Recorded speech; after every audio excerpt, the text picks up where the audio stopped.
Hello and welcome to another 3-string riffs video. So still looking at scales here. We're looking at in particular minor scales. So this is all following on from the demos we did for sort of famous songs using different scales. You can sort of create quite different sounding songs depending on which particular scales you select for riffs. And in this particular one we're looking at what we call the harmonic minor. So the previous two sort of explanation videos, we looked at the 7-note major, the 7-note natural minor, and this is the 7-note harmonic minor. So you'll be able to hear it's got quite a, just changing one note, it's got actually quite a different sound. Let's just get straight on and have a look at some of the tunes. Okay, so like I was saying in the previous videos, we're not actually going to be looking in sort of great detail at how you play these tunes. We'll brush over them a little bit, but it's more about how the scales work within them. So we are in E,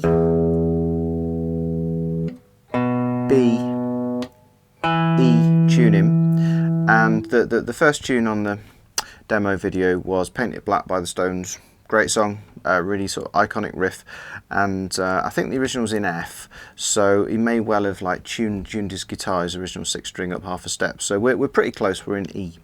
And just playing on the top string, because that's in E, relating this harmonic minor to the natural minor from the previous video, I'll play both of them, you can have a listen.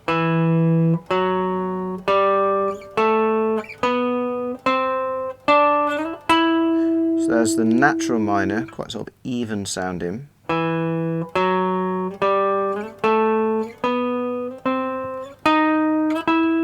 There's the harmonic minor. So when you get to the top, there's just one note changed.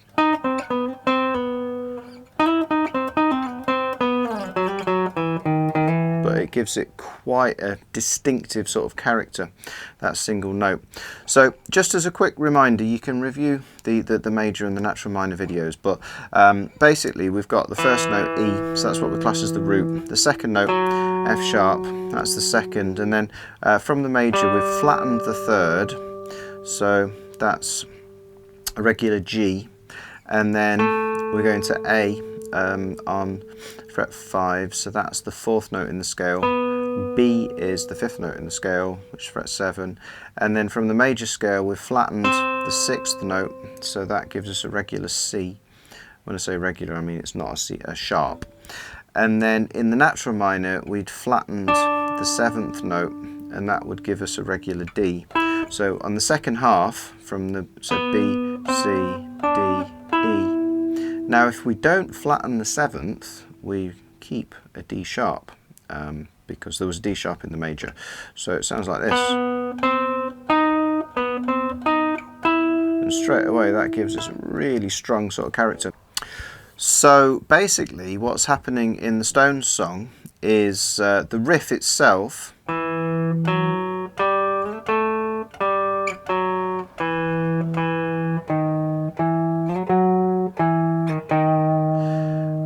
it's quite simple, and it's played against like 2 chords. So it's played against E to start with in this key. So it's open, 2, 3, that's the frets, 5,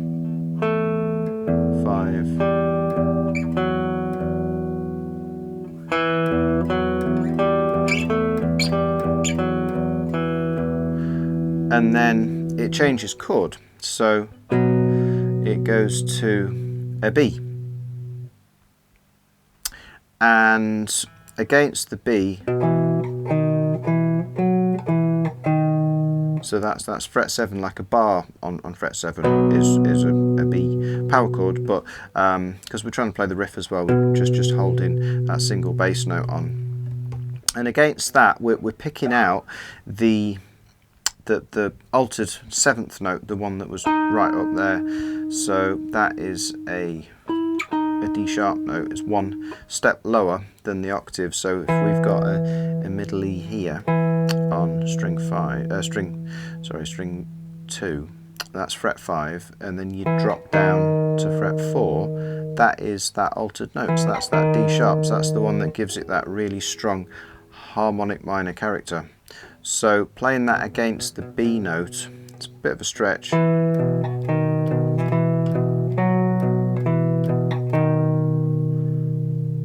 So we go in.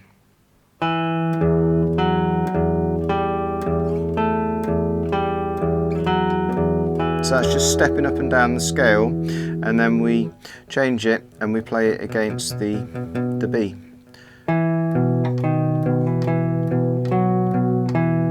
And so we're just changing the string that we're playing that on, so that's all on, the melody's all on the middle string. Now, right at the beginning, I've said this with a couple of the other songs that we've had a look at, you know, like artistic license, there's nothing to say that the person writing the song has to stick completely within the scale. You know, they're doing their own thing. If the song's great, it sounds great. It doesn't matter if they like break all the rules, as it were. And so I think this might work. Again, I think it might be an open string or something, but basically the way he plays the riff on the 6th string at the beginning, it actually picks out that note there, which is what we call a C sharp. So that's B, that's C. Now that 3-fret distance between these two, that is what I was saying up here, gives it that really strong like harmonic minor character. Sounds very different to most of the scales. It doesn't do that. Instead of playing the C, it actually starts up here. So apart from that, the rest of it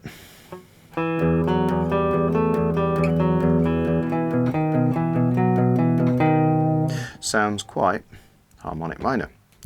Muse, if you're not familiar with them, they're fairly big. It's UK bands. They're sort of like, I don't know, alternative rock, something like that.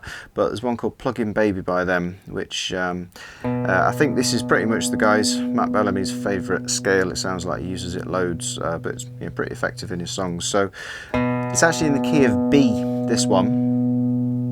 And so we can play it an open middle string, and I'm just going to go up one string, and it's the same. So if we've got E, I can just do the same thing on the B string. So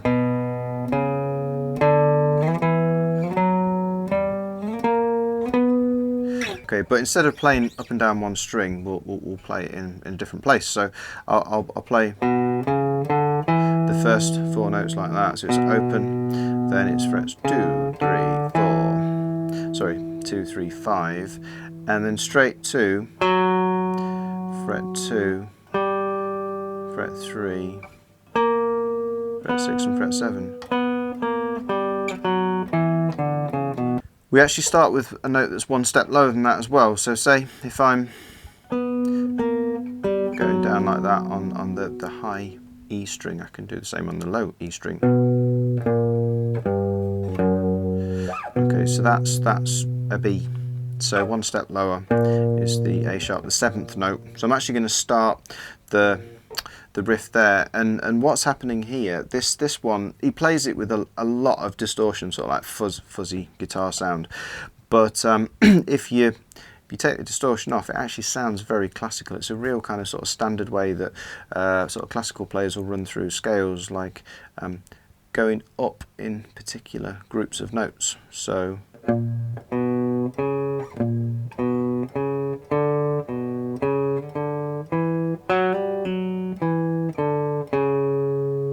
I think that sounds pretty classical.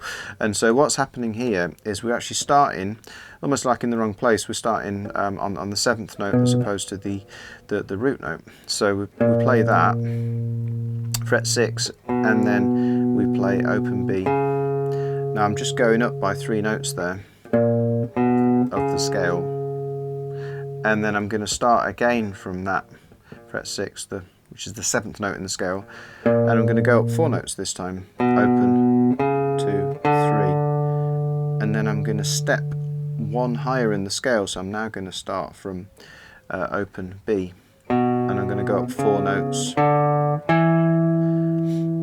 which is open 2, 3, 5, and then there's a little trill, which is a hammer on and pull off, and then it steps back down again.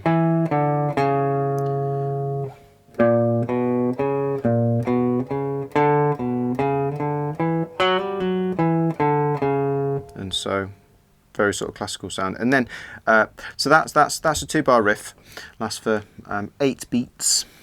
And then after that, it does the same thing, but instead of starting from the 7th note in the scale, it actually starts from the open B, which is the root note. And so up 3 notes in the scale, up 4 notes in the scale, start from the next note up in the scale, up 4 notes from there, we land on that note, we pluck it again because we want to do the trill, and then it does like a little side step.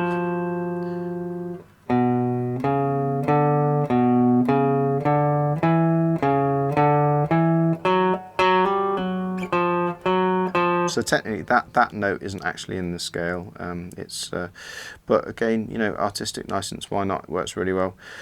In the middle, it goes to an arpeggio, which is, there's a lot of Italian words in classical music, and that means that you take a chord, so for example a D chord, which is what we use, fret 2, fret 3, fret 5, and instead of strumming it, you play one note at a time.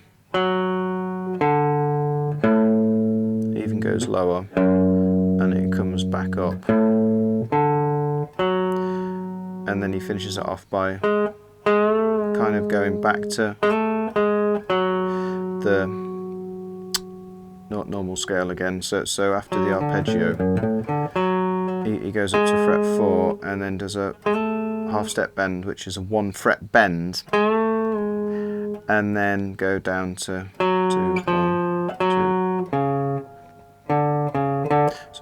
1, 2, and then 3, 2, 3. And then it just goes back and does the first bit again. So in fact, the first, it's entirely a complete riff, but it's kind of made up of 3 sort of little smaller riffs. And so the first 2 are completely harmonic minor, apart from the odd little side step. The third one is more, like I've said, an arpeggio based thing, which you do get these a lot, you know, in loads of different styles, anything from soul to, you know, like metal, heavy metal, used in different ways. So they're kind of useful things. But here's the whole thing. Here's the first riff. So that's completely harmonic minor. Here's the second riff. And then little side step, and then that arpeggio.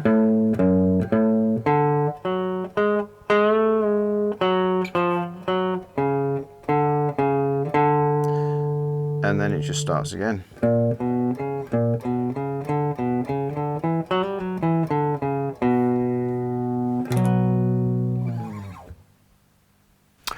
Okay, so that's about it. Might be quite interesting to just sort of check this one in relation to the natural minor.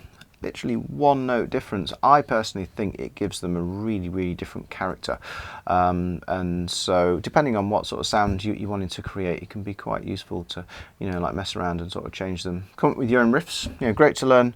Famous songs are famous for a reason more often than not, you know, because they're really well written, but it's good to do your own thing as well. So, you know, have a play around. We will be back very soon, and we're going to ditch a couple of notes and we're going to look at some pentatonics. So look forward to seeing you here again soon on Coda Guitar.